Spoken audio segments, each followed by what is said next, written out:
Hey, trendies, trendsetters, and my trendy tribe. So, big warning, big trigger warning. This subject covers unaliving and some other words. I'll have to put them on the screen. So, please do not watch this if you are in a vulnerable place. Protect your mental health, your mental state, and well being. So, this is about Private First Class Denisha Montgomery. So last year, her unaliving was reported, and I guess because unfortunately there's so many stories that are similar, it didn't immediately capture my attention. But I ran across this again on Nika Knight's Instagram, and I was looking around, and I'm like, oh, okay. So this time I kept swiping and looking at the whole story, and there are many more like it. You can never, report enough of these, but I do want to go ahead and talk about Denisha's story a little bit today. So I'm going to let the clips explain more than I am. I'm more just going to give a background in general as someone with a military background, just about the social part of this, because I want to preempt some questions. So, first of all, for me, somehow I was blessed. I was unscathed. I did not go through the things that a lot of women have gone through in the armed services. But it is a very big deal. We have to take annual training every year on how to spot it if it happens to us, who to report to. It's a whole program for a reason. People say, and it's true, the military is a microcosm of the world, of America. So therefore, if there's a lot of RAPE and other things happening out in the world outside the military, of course those numbers are going to be crazy as well in the military itself. There are some things they pointed out, and I just wanted to say that some of the behavior is normal. For instance, Denisha was in a vehicle with like 3 or 4 males because they were deployed to Germany, and she's security forces. So the military already is very much more, it has more men than women. Then she's in security forces, which is again, it's a lot more men than women in security forces within the military. So her going to like the water park with a lot of males is not a red flag. I just want to point that out. That is very normal. It does seem that there was another girl with her though. The only reason I can tell that is because when Denisha does go try to report what happened to her, they told her, well, you'll also be charged with the word on the screen because you mushed this female. So that's how I know there was another female with her. And again, it's very normal to go out in a group with your military people, like whoever's in your unit or you get to know, you just kind of end up hanging out with them familiarity wise. And with it being a very male dominated area, military and security forces, she's going to be with a lot of males. Even the part where they say that they were drinking, as long as the driver wasn't drinking is not a crime. They can drink. They were in Germany. Alcohol is not illegal over there as long as they're of age. And I believe she's 27. So that behavior is not something that's abnormal, that she was with a lot of males. Those were, I'm sure most of them were her coworkers. They were in her unit. A lot of people don't report what happens to them, just as they don't report outside the military. Outside the military, it happens that also within the military, most people don't report. And as you'll hear, she does try to report it. She's discouraged, and not only discouraged, but told she'd be punished as well. What we learn in the training that we take about this happening to people, because it does happen to any gender, is that it happens from someone that you are already familiar with. It's usually not going to be a stranger, is what the numbers usually report. Even if you try to follow your intuition and you hope and pray you just won't find yourself in certain situations, they just should have been riding back to their barracks or whatever. And instead, you'll see the video, if you're sticking around, you'll see the video where, they're basically trying to suffocate her in the car or like subdue her, but it's a lot. And I don't know what else to say. I just wanted to preempt some of the why was she with so many guys type conversation and stuff like that, because the numbers, the ratio, that's kind of how it's going to be. Also, even if it wasn't the ratio and she just happened to be with a lot of guys, that should not have resulted in what happened. I am seriously thinking about it now, and I think of my fellow military members, women military members that I do know have gone through certain things, and I just want to bring awareness today. Again, unfortunately, it's way too common. There were some people that I would be around that raised red flags in my own mind. So for me, I didn't hang out with them. But there are some people you never know that they were capable of that.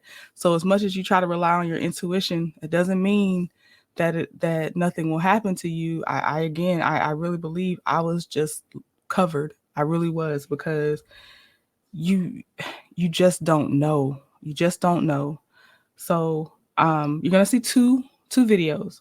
One is the news report first, and then the second one is a TikToker kind of breaking it down and connecting some theories that he has. So I hope y'all stick around and watch it just for awareness. I'm sure since it came up on Nika Knight's Instagram, maybe the investigation is picking up again. I hope. It's a heavy topic. Protect your mental health. If you are not ready to watch something like this, do not watch this video. All right, y'all. Talk to you later. Bye. And just a warning, the video you're about to see, you might find difficult to watch. Assigned to the 139th Military Police Company at Fort Stewart, she was stationed overseas last summer in Wiesbaden, Germany, when she made a frantic video call to her family and asked them to hit record. Hey, Mom. Hey, Jada. Hey, Mom. I love you. It was July 19th. She had serious bruises, open wounds on her body.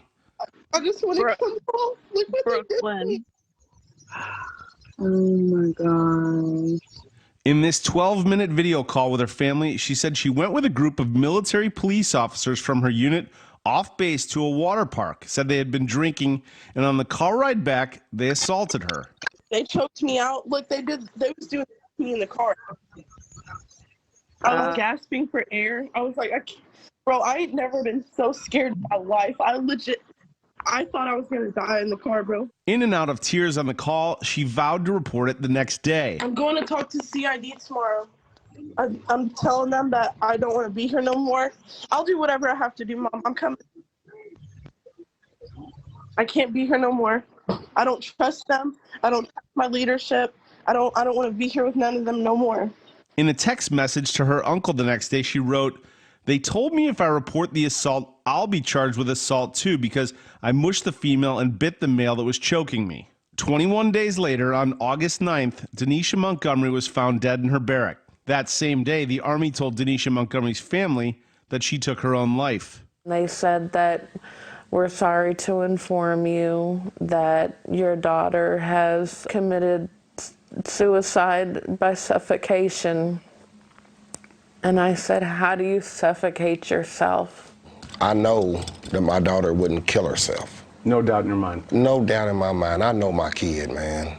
After our story aired, Senator Grassley wrote to Army Criminal Investigative Division, quote, "The circumstances surrounding Private First Class Montgomery's death raise serious questions which require further investigation from your division and answers to Congress." Grassley cites the video call to her family and writes that there is a discrepancy between the story the family heard from her that night and what they heard from Army CID. Quote, "The clear conflict between the video description from Private First Class Montgomery and CID demands explanation." After Senator Grassley's letter, the Army played 3 videos for Denisha's family of what transpired in the car and said no assault occurred, despite the fact that the investigating officer in Germany determined in his report that Denisha was in fact assaulted. According to the Army's official CID report, the officers in the car said they could not provide an explanation for her actions and had to, quote, restrain Denisha, that she became belligerent and tried to exit the car several times while it was moving, but stated they did what they could to prevent her from harming herself. Now, News Nation has obtained these 3 videos. Take a look.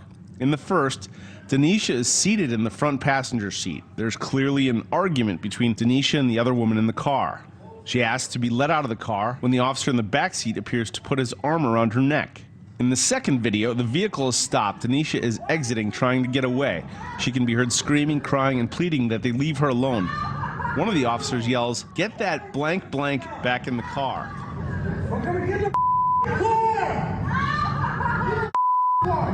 In the third video, Denisha is laying across the back seat on top of 3 seated officers. One of them, holding her down, appears to cover her mouth. Denisha can be heard saying she cannot breathe. One of the officers can be heard saying, "Stop holding her like that." Her Her family insists these videos are proof that Denisha was assaulted. I watched the assault. They seen the assault. If that had been me in the back seat and say it was the general's daughter, I would be arrested. It looked like another George Floyd incident. We was outraged. I mean, it's clear as day on the video in front of our eyes. Attorney Lindsay Knapp is representing the family and demands this investigation be turned over to the FBI. This was a brazen assault where they choked her and she said, "I can't breathe. Let me out." These are military police officers. They knew better. We need a congressional investigation into this, and we also need the FBI to look into this matter immediately, because what we have is the military trying to police itself. We are coming for justice. Know that. We are coming for justice, and we are Denisha Montgomery Smith.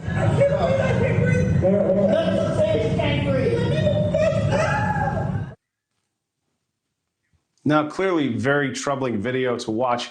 We don't know exactly what preceded that incident in the car, but we do know there's snippets of details. A German guard at the water park was interviewed, and he said that he saw one of the people that eventually got in the car with Denisha raised his hand as if to slap her, but ultimately did not. So clearly a lot more to unpack here, Nicole. Yeah. Mom, I want to come home. That's 27-year-old Denisha Montgomery. I'm about to tell you her story, and trigger warning, it includes SA and death. We all went to the water park, and we was all drinking, and I don't know why everyone's mad at me. I don't know why. But they was being mean to me in the car, so I was like, just let me out of the car.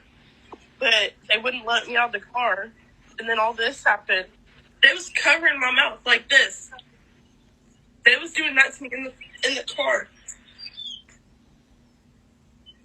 Those are clips from a FaceTime call that she made to her mother on July 19th. She was telling her mother about a trip she had gone on that day to an amusement park. These are the 4 people she went with. This is PFC Brianna Frank. This was Denisha's roommate. Denisha went to the water park with these 4 individuals, and they were drinking. On the way home, they started being very aggressive towards her. She wanted out of the car, but they wouldn't let her out of the car. They then began punching on her, covering her mouth so she couldn't breathe, and left marks on her body as you saw in the video. She had no idea why any of this was happening. Going to talk to CID tomorrow.